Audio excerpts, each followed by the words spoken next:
people, I'm back. What's up, YouTube Nation? I got some light in here. As you can see, I got rid of the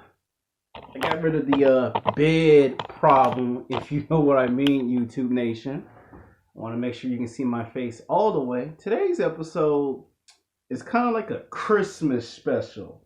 No, I'm not gonna talk about no sex. I'm gonna take a break from the legendary sex series.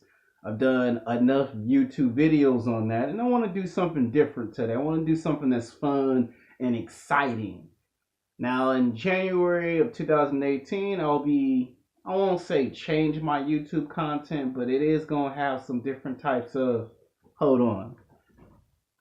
Going to have some different types of videos that you didn't suspect, which is part one of today's episode is, why does anime, yes, I said anime, gets a bad rap in the United States, here in the USA? Why is anime considered a bad thing where in other countries it's considered a good thing?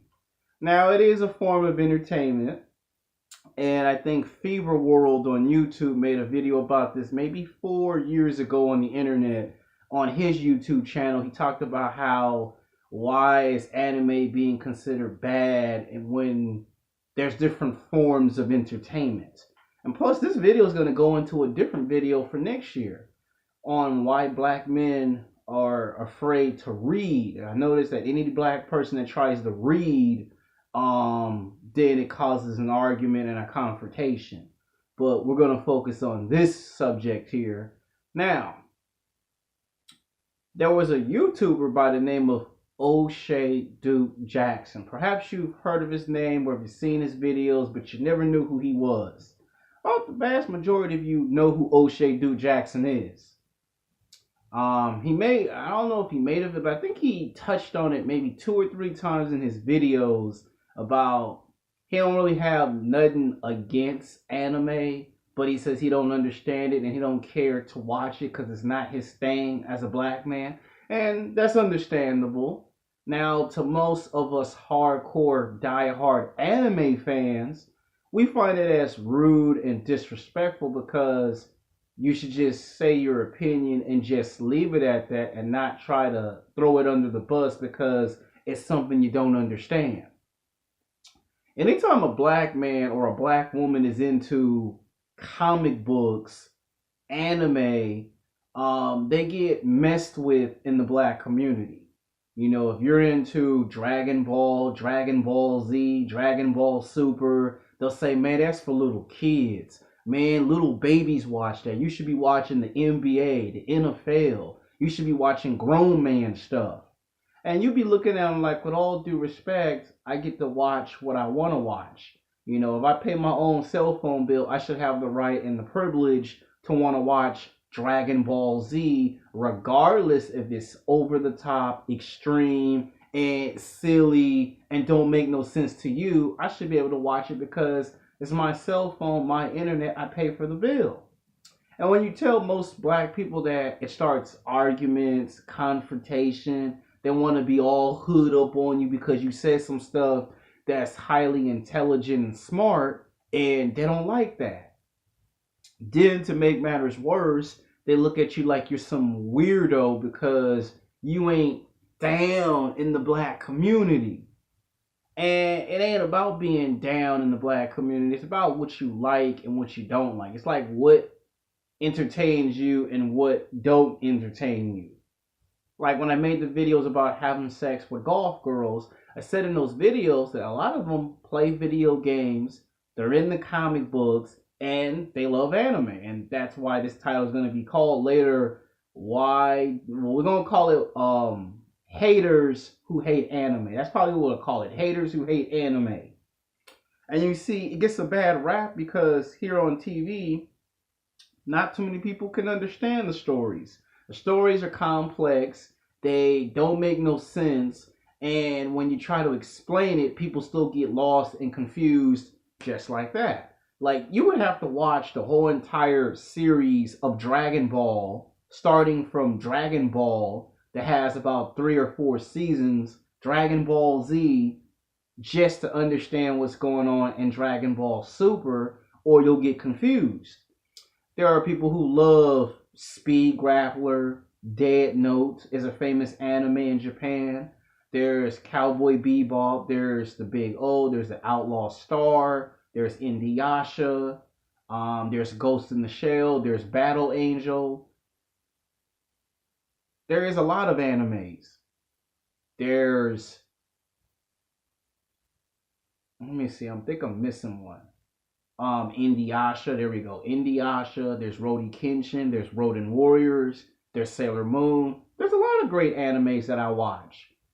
And I try to watch each one to understand each one. There's One Piece, there's Naruto, there's Bleach. There's a lot of great animes that I watch. But the ones I watch are the ones that entertain me the most. You know, the ones that have science fiction in it, mystery, you know, good versus evil, man versus himself.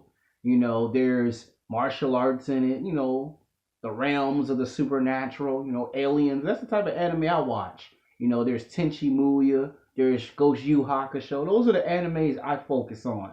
You know, Afro Samurai, you know, those are animes. Devil May Cry. Now, back in the late 80s, early 1990s, anime was very big and very popular. And what happened was they did a study 15 years ago in the Nielsen ratings of television, and they found out that these shows were basically making TV shows like the X-Files and Law and Order, the original Law and Order, have a lot of competition. Animes like Roden Warriors was in the 80s and the 90s, and it was giving shows that were considered for adults real competition. And they couldn't seem to understand and figure out why was Roden Warriors getting such a huge ratings in the morning when shows like the X-Files and Law and Order should be getting those huge ratings. Now, X-Files was getting some huge numbers, and so was Law and Order. Jerry Springer, Oprah, those shows were getting a lot of ratings. Problem was, they had an anime to compete with. At one point, Roden Warriors and Sailor Moon was rivaling the Power Rangers. That's how a big deal it was in the 1990s. These animes were giving the Power Rangers TV series trouble. And to try to compete with anime cartoons, what they started doing was they started doing things in the TV show to make the audience watch the Power Rangers more. Let's put some adult content in. Let's put some sexual content in the Power Rangers because we see it in the animes. This should make you want to watch Power Rangers more. And everybody can agree that in the 1990s, either you were a huge fan of the Power Rangers, the Ninja Turtles, the Transformers, G.I. Joe, or Voltron. But then when you saw animes like Roden Warriors, Sailor Moon, Dragon Ball Z, you became in love with those animes. And you started watching them more closely. And anytime a black person watch anime, they get picked on because they're different. They're not like everybody else. And what a lot of black people in the black community should understand is that if someone don't want to watch basketball or football or baseball because you do, you shouldn't try to force that down someone's throat. You see what's going on in today's mainstream media, right? Every time you turn on the TV set, you see all these housewives shows, right? Well, guess what? That's what's popular in television as of right now. It's being a housewife. That's why you got like 7, 8 different, you got like 10 different shows that basically is popular. You know, Keeping Up with the Kardashians. It's been on for 10 years because it has a big market. Basketball wives, football wives, baseball wives. It has a big market. So it's doing strong in the Nielsen ratings. Okay, people love hip hop, but then they say people are in love when they meet women in hip hop. So let's make a TV show called Love and Hip Hop. All right, let's make Love and Hip Hop New York. Let's make Love and Hip Hop Atlanta, Love and Hip Hop Hollywood. Now they got another one called Love and Hip Hop Miami. And guess what? Because it's Love and Hip Hop spinoffs, the vast majority of the audience is going to watch it. And that's how the ratings do this. Up, up, up. You take another TV show that's not doing very good in the ratings, WWE, professional wrestling. You heard me talk about that in the last two wrestling videos.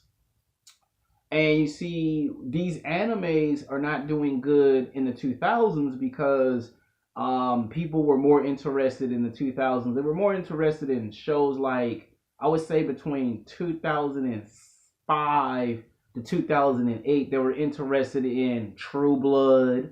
They was interested in True Blood, Vampire Diaries, the originals. They're into TV shows like that. You know, teenage dramas all of a sudden took over like that. And in the middle of these 2000s, the animes could no longer compete against them kind of shows. They were bringing 9210 back.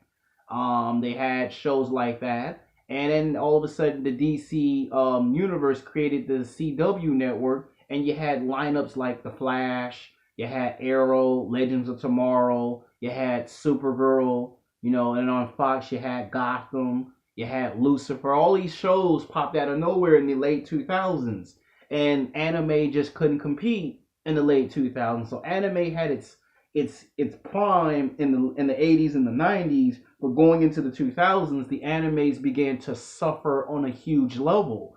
All of a sudden, you try to go to Cartoon Network or five other cable channels, and they were no longer showing animes anymore. And that's when you begin to realize that anime was now declining, on the decline.